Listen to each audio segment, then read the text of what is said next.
이번 주가 오늘 미사가 전 세계적으로 지금 무슨 주일이죠? 오늘이 뭐 하는 주일이죠? 전교주일.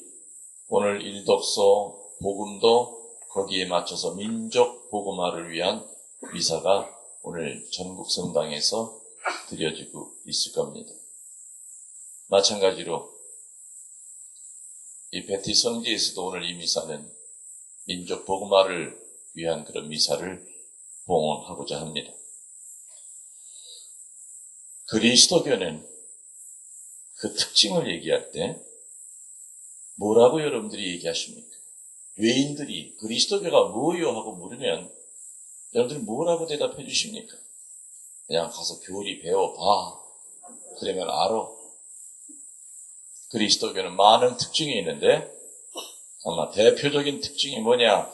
그리스도교는 애초부터 찾아 나서는 종교입니다. 말을 건네는 종교입니다. 방문하는 종교입니다. 최양업 신부님이 1년에 7,000리를 걸어서 선교를 하셨다고 해요. 몇 리요? 7,000리. 오늘 여러분들은 저 밑에서 여기 올라오는데도 할딱거리면서 아이고 힘들어.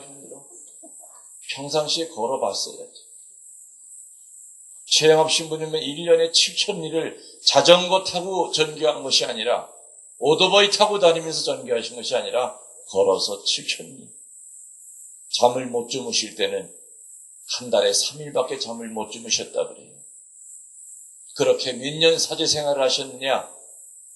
12년 사제 생활 하시다가 그 꽃다운 나이 40에 촛불이 마지막 자기 살을 태우고 스르르 꺼지듯이 온몸에 기가 다 빠져서 그냥 걸어가시다가 푹 하고 쓰러져 돌아가셨어. 말이 7,000리지. 서울에서 부산까지가 1,000리입니다. 그러면 7,000리면은 왕복 3번 반을 하셨어요, 1년에. 10년이면 7만리입니다. 사제 생활했던 12년 동안 84,000리 길을 집신을 신고 오늘 복음에 나오는 대로 말씀을 전하는 사람이 있어야 들을 것이요. 듣는 사람이 있어야 구원되리라고 하는 바로 그 믿음을 가지고 삼천리 금수강산을 다녔던 겁니다. 그때 당시에도 물론 서양 신부님들은 몇은 있었지만 자유롭게 다닐 수가 없었겠죠. 눈이 파랗고 머리가 노랗고 키가 크니 갓을 쓰고 상복을 입고 조선 사람처럼 허리를 구부정하게 키를 낮추어 다녀도 표시가 났습니다. 말할 때 표시가 났습니다. 그러나 최양업 신부님은 한국 사람이기 때문에 편안하게 전국을 다니면서 전교하셨어요. 이 넓은 천지에 한국 신부님이 하나밖에 없었으니 얼마나 양들이 목자를 그리워했겠습니까? 종부 성사를 청하는 사람들 죽기 전에 신부님 만나야 될 텐데 교리 배워서 회장님에게 교리 배워서 세례 준비하며 사제를 기다렸던 신자들, 죄 속에서 헤매면서 죄사함을 받고자 고해성사를 기다렸던 전국에 있는 신자들 때문에 최양호 신부님은 길을 쓰고 찾아 나섰던 겁니다. 그리고 끊임없는 방문을 하셨던 겁니다. 그래서 그리스도교는 그 본질 자체가 가만히 앉아서 기다리는 종교가 아니라 나서는 종교입니다. 길을 쓰고 찾아다니는 종교입니다. 창세기에 하느님께서 아담 하와가 죄를 짓고 난 다음에 그 죄의식 때문에 숨어 있는 걸 보시고 하느님께서 찾아오십니다. 하느님께서 인간에게 찾아오십니다. 아담에게 찾아가서 두 번째로 하신 것이 말을 건네셨습니다. 그 다음에 세 번째는 대화를 시도하셨습니다. 그리고 네 번째는 나누십니다. 그리고 마지막으로 가죽옷을 입히십니다. 다시 말하면 하느님이 우리를 방문하는 최종의 목적은 치유입니다. 비록 룰을 어겼기 때문에 낙원에서는 내보내더라도 가죽옷을 입히시면서 어떤 말을 하십니까? 누가 얘네들 건드렸다가는 내 가만히 안 놔두겠다. 성서는 태초부터 하느님이 인간을 방문하는 모습으로 나옵니다.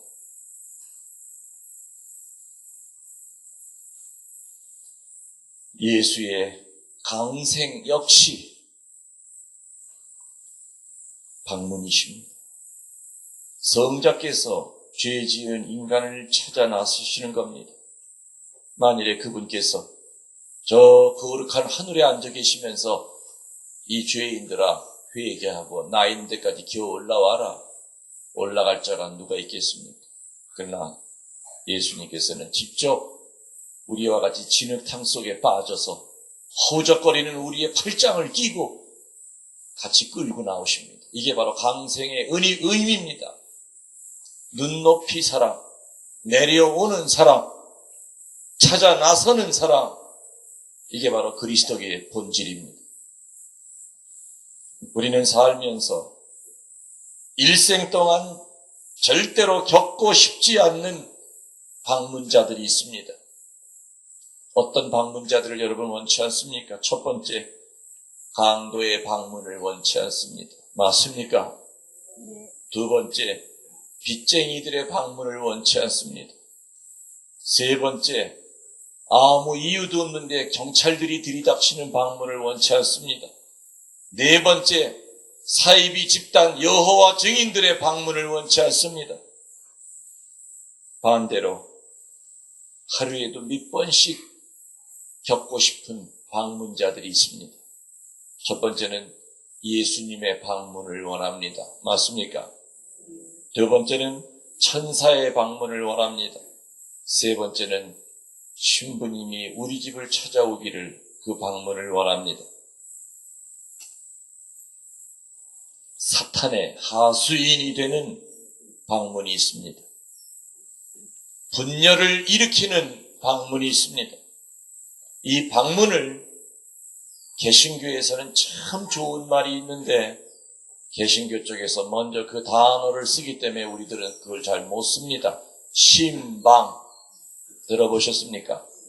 목사님이 신방 오셨다. 신방이라고 하는 한자는 다른 뜻이 필요 없습니다. 축복을 주러 간다는 의미입니다. 신방이라고 하는 말 뜻은 근데 개신교에서 그걸 쓰다 보니까 천주교에서는 신방한다는 말을 못 쓰고 방문한다고 그럽니다.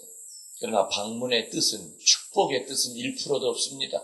빚쟁이가 찾아가는 것도 방문이고 보험회사 직원이 초인종 누르는 것도 방문입니다. 분열을 일으키는 신방이 있습니다. 그 분열을 일으키는 신방의 대부분의 원인은 뭐냐? 혓바닥을 다스리지 못합니다. 교우들끼리 어느 집에 모여서 얘기를 하는데 어느 집에 가든지 먼저 평화를 빌어주는 기도로 시작해야 되는데 기도하지 않습니다. 기도가 없는 교우들의 모임, 축복 기도가 없는 외인집 방문은 사탄의 도구가 될 수밖에 없습니다.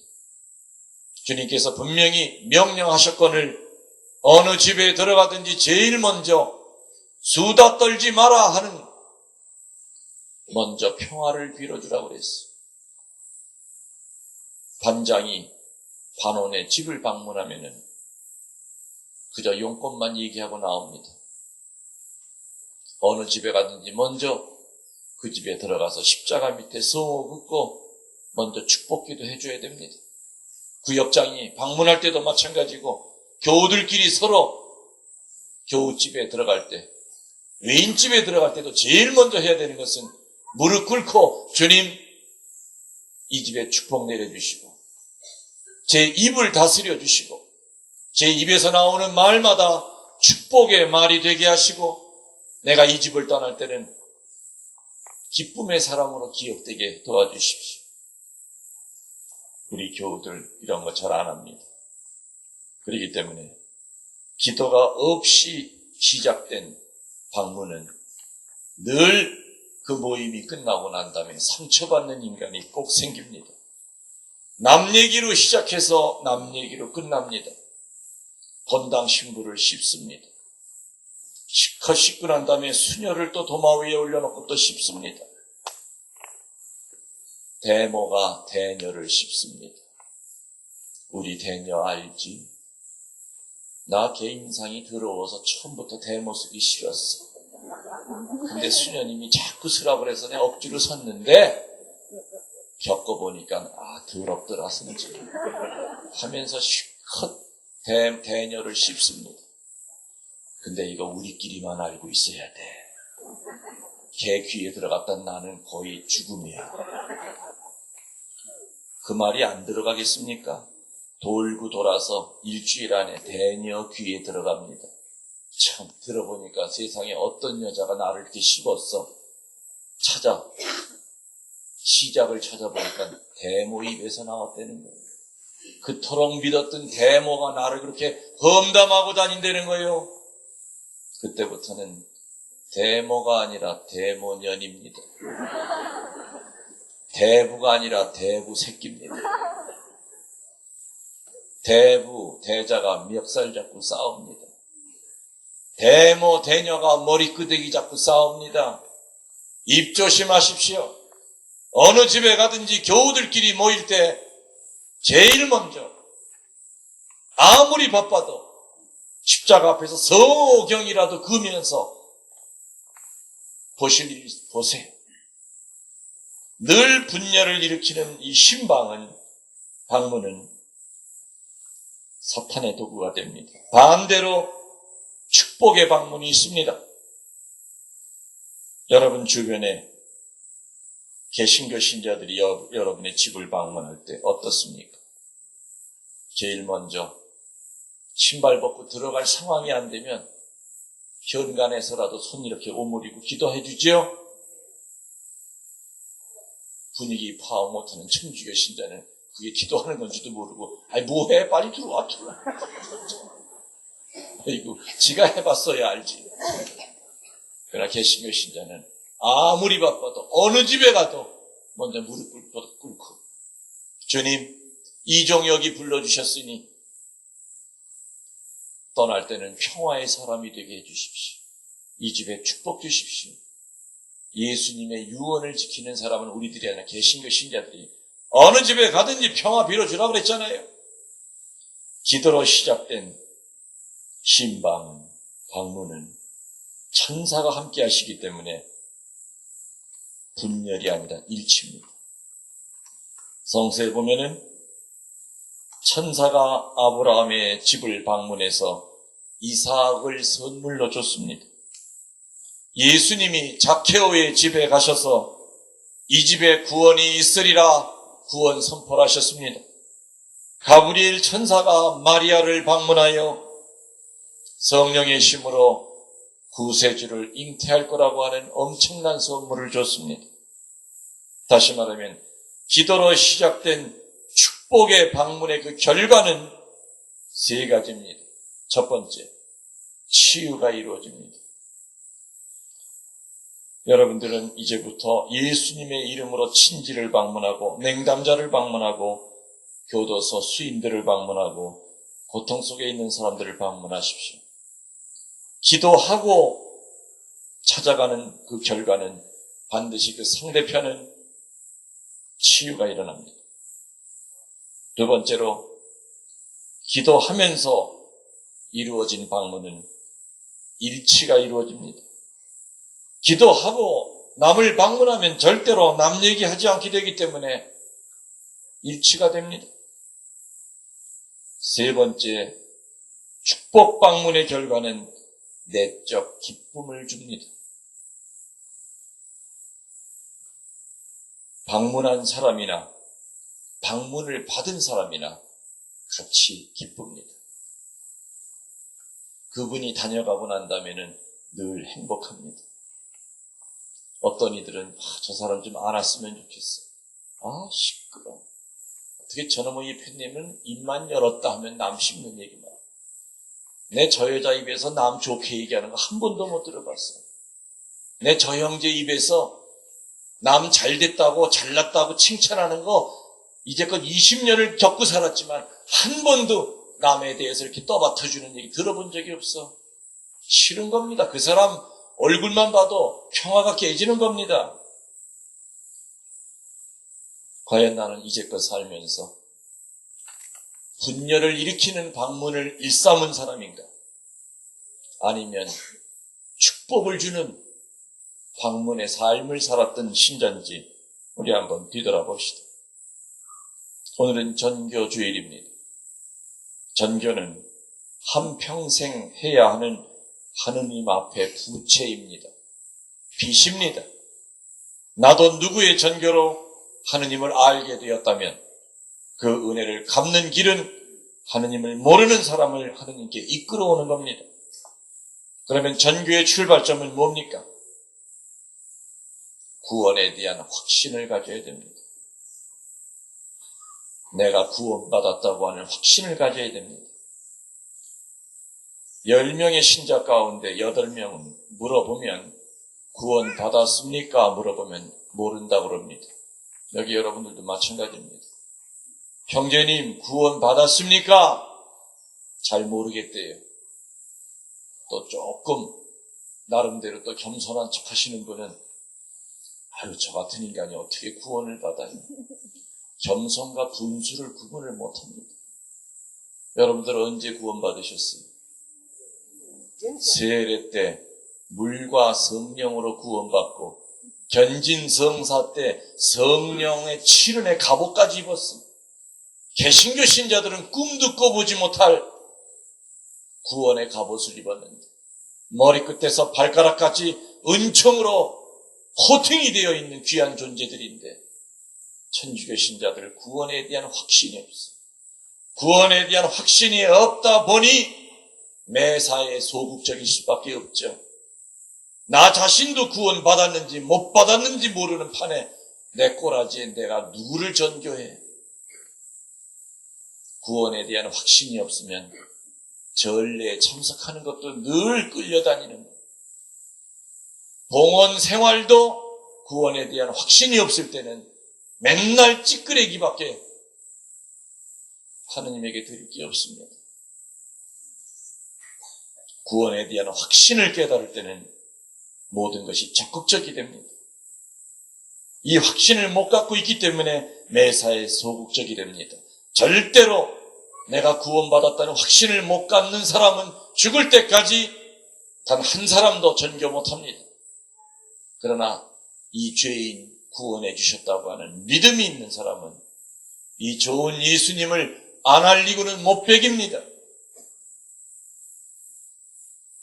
어느 할머니가 피정을 갔다 오시더니 며느리에게 성질을 냈습니다. 아니 어머니 좋은 데 갔다 오시고 왜 이렇게 화를 내세요? 에이 피정 잘못 갔다 왔다. 뭔 신부가 말이야. 이 말을 그렇게 상스럽게 한다. 아니 피정지도 신부님이 뭔 얘기하셨는데 그러세요? 세상에 젖꼭지를 사지 말고 속꼭지를 사다니까 뭔 말이야. 뭐라 그러셨다고요? 제 신부님이 말에 피정하다 보니 갑자기 젖꼭지를 사지 말고 속꼭지를 사 먹으라고. 며느리가 하도 이상해가지고 시어님에게 전화를 했어요.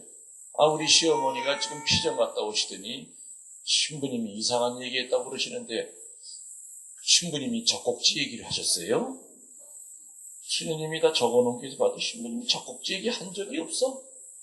가만히 생각해보니까 세상에 이 할매가 엉뚱하게 알아들은 거야. 신부님이 뭐라 그랬느냐?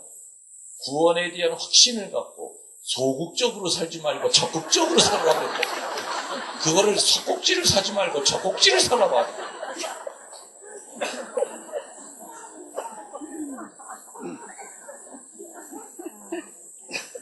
그 전에 예비자 교리 첫 번째 모임인데 자기가 천주교의 문을 두드리게 된 동기를 얘기하는 시간이었어요. 어느 형제가 신부님, 저는 성질이 나서 찾아왔습니다. 아, 왜 성질이 난다고 천주교를 찾아오셨습니까? 자기네 회사에 한 사무실에 자기 상사가 있대요. 그분이랑 한 사무실에서 15년째 같이 산대요. 그분의 손에는 늘 묵주반지가 껴있대요. 차에도 보면 묵주가 대롱대롱 매달려 있대요. 천주교 신자가 분명하대요. 그런데 그분이 한 번만 우리 성당 나갈까 말 한마디만 해줘도 못 이기는 체하고 내가 끌려 나왔을 텐데 아주 독한 인간입니다. 그 인간. 15년을 한 사무실에 살면서도 한 번도 성당 가자는 얘기를 안 하더래. 내 저 인간 기다려 늙어 죽겠구나 싶어서 내가 내 발로 찾아온 겁니다. 아주 그 인간 독한 인간입니다. 요게 바로 천주교 신자들의 모습이에요. 그 얘기 못한 그분은 자기가 구원받았는지 확신이 없었을 거예요.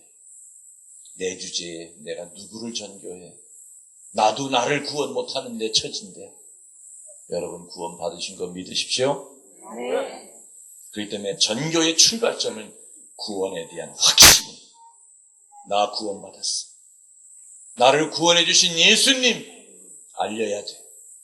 구원에 대한 확신이 없으면 우리는 죽을 때까지 한 명도 누구에게 말조차 걸어보지 못하고 전교하기 위한 방문조차 해보질 못해요.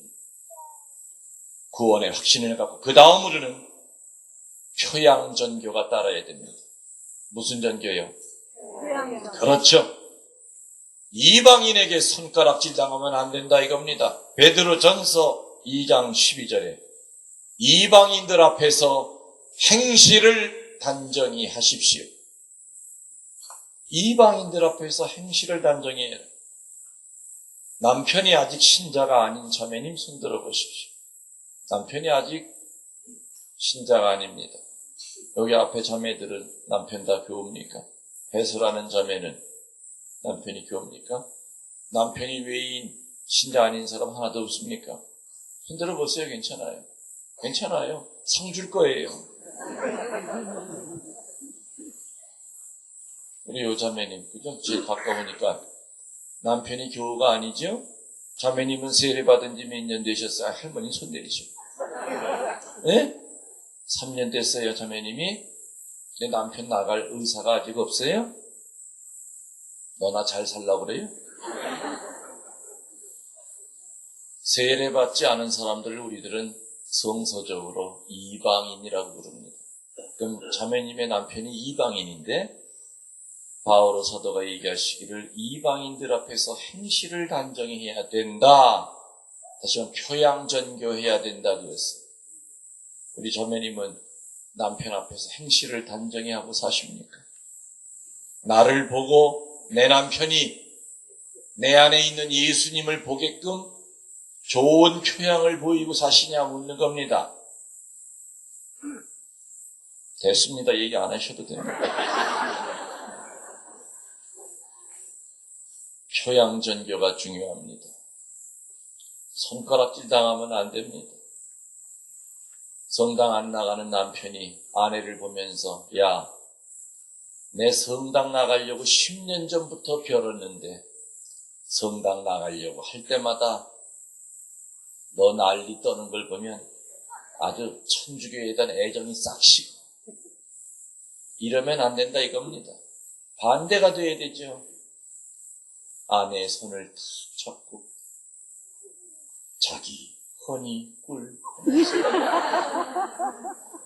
너 참 우리 집에 없는 집에 시집와서 고생 많다. 시부모 모시고 내 너한테 보답하는 길은 내 빨리 신자 될게. 그래서 우리 같이 성당 나가자. 스토리가 요렇게 돌아가야지. 성당 나가려고 할 때마다 네 상판떼기만 보면 아주 천주교 청자도 내가 아주 정내미가 떨어진다. 안 된다 이겁니다. 표양이야. 전교가 아니죠. 표양 전교를 해야 되고, 그 다음으로는 신뢰심을 쌓게 해야 되고, 그 다음으로는 기도 전교와 말씀 전교가 뒤따라야 됩니다.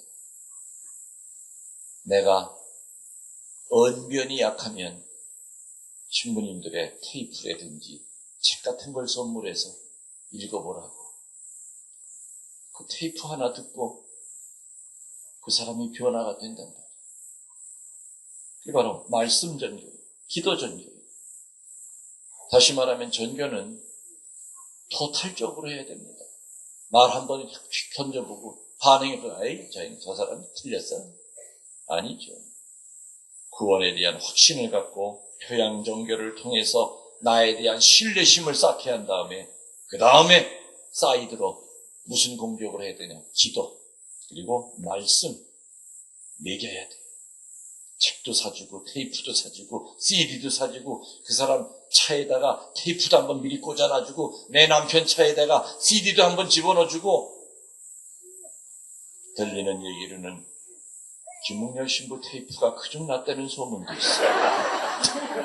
확인되지 않은 얘기죠. 누군지 잘 모르겠어요.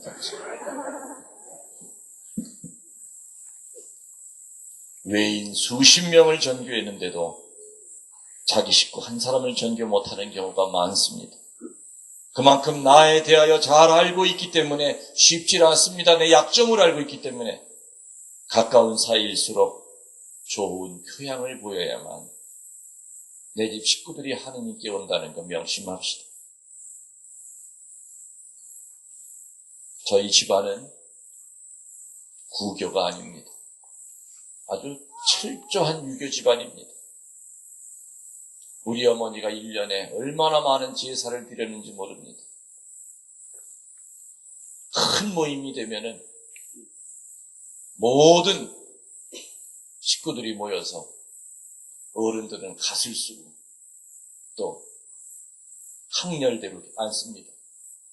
저도 좀 서열이 높아서 내 밑에 할아버지들이 앉았어요. 종가니까. 그런 유교 집안인데 천주교를 어디가 들어옵니까? 그런데 우리 집안에 은인이 하나 나타났던 거예요. 내가 초등학교 5학년 우리 엄마 친구 마리아 아줌마 우리 엄마를 끌어내기 시작했어요. 그 아줌마는 우리 할아버지한테 죽을 각오하고 우리 엄마를 몰래 끌어내기 시작했어요. 우리 엄마가 끌려나갈 때 폭처럼 저도 같이 끌려나갔어요. 그래서 어머니와 나와 똑같은 날 세례를 받고 그게 바로 천주교 시작이 된 계기예요. 지금 긴 세월이 지나고 난 다음에 그 엄하던 유교 집안은 친가 외가 한 사람도 예외 없이 다 천주교 신자가 됐고